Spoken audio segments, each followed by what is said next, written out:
Лидер Реал Мадрида пропустит 3 месяца из-за травмы. Полузащитник Реала Джуд Беллингем перенесет операцию на плече после клубного чемпионата мира, пишет издание The Athletic.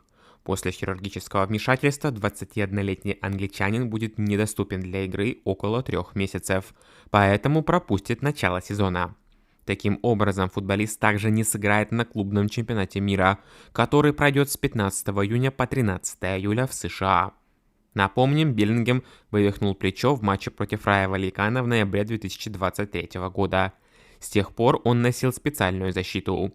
Для обеспечения полного восстановления и избегания рисков дальнейших травм было принято решение об операции. Планируется, что Джуда прооперируют в той же клинике, где проходили операцию Ферлан Менди, Антонио Рюдигер и Эдер Милитао. Друзья, давайте пожелаем здоровья Беллингему, поставив лайк под этим видео. Барселона не планирует отпускать Ямаля дешевле, чем за 1 миллиард евро. Вингер Барселоны Ламин Ямаль будет выступать под 10-м номером с нового сезона. Об этом сообщает издание Memorabilia. По информации источника, Ямаль получит этот номер вне зависимости от того, останется ли в команде Ансу Фати, нынешний обладатель десятки в каталонском клубе. Торжественная церемония вручения Ямалю 10-го номера, под которым ранее играл Лионель Месси, состоится 13 июля, в день 18-летия футболиста. Сообщается, что в тот же день Ямаль подпишет новый долгосрочный контракт с Барселоной с клаусулой в размере 1 миллиарда евро. Реал нацелен на 58-миллионного вингера, от которого отказалась Барселона. Мадридский Реал нацелился на трансфер 22-летнего испанского вингера Нико Уильямса, который сейчас выступает за Атлетик Бильбао. По информации издания Марка, сливочным очень нравится идея подписания Нико, который отлично продемонстрировал себя на Евро 2024 и считается ключевым игроком сборной Испании. Соглашение Уильямса с Атлетико Бильбао рассчитано до лета 2027 года, но в его контракте прописан пункт об отступных, а именно 58 миллионов евро. Источник утверждает, что в Реале считают потенциальный трансфер Ника как возможность, которую нельзя упустить. Отметим, что в текущем сезоне Нико Уильямс провел 44 матча, забил 11 голов и отдал 7 ассистов. Интерес Реала к Нико также подпитан тем, что от игрока отказалась Барселона. Синегранатовые не стали реализовывать идею трансфера Ника из-за проблем с деньгами и хорошей игры линии атаки. Манчестер Юнайтед планирует подписать нового Роналду. Манчестер Юнайтед планирует подписать форварда Спортинга Виктора Декериша, пишет французское издание Le Coupé. Манкунианцы ускорят попытку трансфера 26-летнего шведа после финала Лиги Европы против Тоттенхэма. Главный тренер Юнайтед Рубен Аморим уже работал с Виктором в Спортинге, поэтому прекрасно знает его лучшие качества.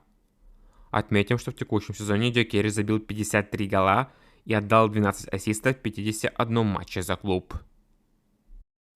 Барселона договорилась с еще одним своим лидером о новом контракте. Вингер Барселоны Рафинья договорился с клубом о подписании нового соглашения, сообщил инсайдер Фабрицио Романо. Отмечено, что новый контракт будет рассчитан до 2028 года. 28-летний бразилец вместе с командой в текущем сезоне выиграл все внутренние турниры, чемпионат, кубок и суперкубок Испании. Именно Рафинья является сейчас одним из ключевых фаворитов на получение золотого мяча в этом сезоне.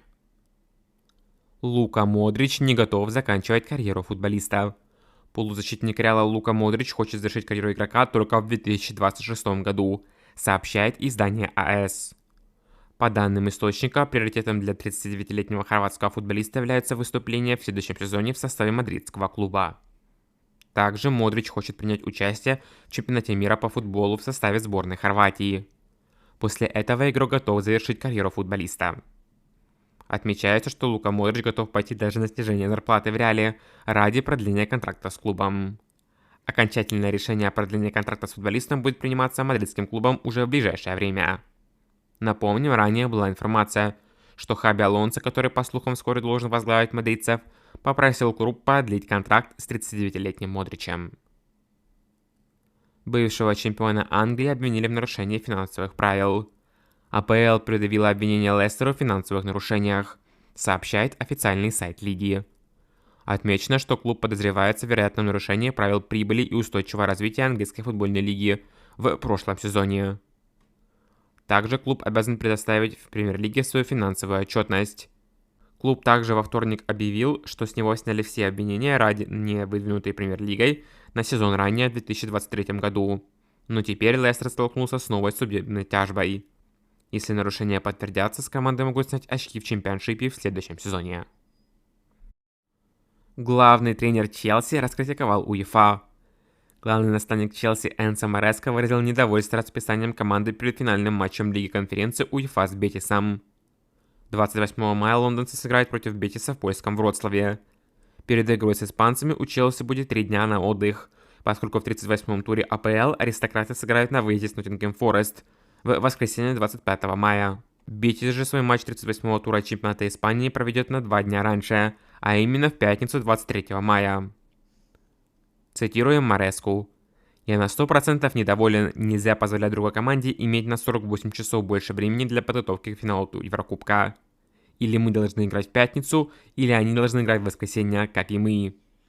Я не знаю, чье это решение, но если спросить людей в этой комнате, нормально ли играть в финал, где одна команда имеет на 48 часов больше для подготовки, это ненормально», — сказал Мареско. Напомним, что Челси нужно победить Ноттингем Форест, чтобы гарантировать себе участие в Лиге Чемпионов в следующем сезоне. В случае ничьи или поражения лондонцы могут потерять место в первой пятерке турнирной таблицы АПЛ. Рома нашла тренера в АПЛ. Рома предложила главному тренеру Ноттингем Форест Нуно Эшпириту Санту возглавить команду, сообщает издание Релева. По данным источника, римский клуб связался с 50-летним португальским тренером и предложил ему двухлетний контракт с обязательством сформировать чемпионскую команду в краткосрочной перспективе. Рома рассматривает Нуно Эшпириту Санту как главного кандидата на должность тренера. Чтобы подписать контракт с Нуно Эшпириту Санту, итальянскому клубу нужно будет договориться с Ноттингем Форест об уходе тренера. Действующее соглашение тренера с английским клубом рассчитано до лета 2026 года.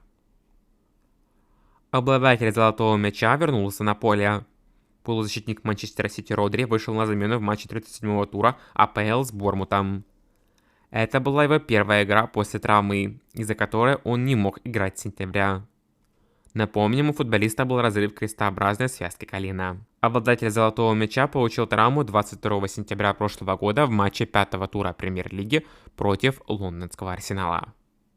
Через несколько дней у него диагностировали разрыв крестообразной связки, после чего футболист перенес операцию и выбыл на 8 месяцев. Определены два главных фаворита на подписание вратаря Реала Андрея Лунина. Голкипер сборной Украины Андрей Лунин уж летом может сменить клубную прописку. Украинец рассматривает уход из-за нехватки игровой практики. По информации СМИ, Джорджо Мендеш рассказал Реалу, что у Лунина есть на столе два предложения по уходу. Речь об Астон Вилле и Галатасарае. Кроме того, оба клуба предложили украинцу лучшие условия, чем те, которые есть у него в Реале. Британский и турецкий клуб предлагают также украинцу большую зарплату. Отметим, что в текущем сезоне Лунин провел 13 поединков за Реал, пропустил 19 голов и 5 раз отыграл на 0. Вингер Ливерпуля близок к трансферу в Наполи.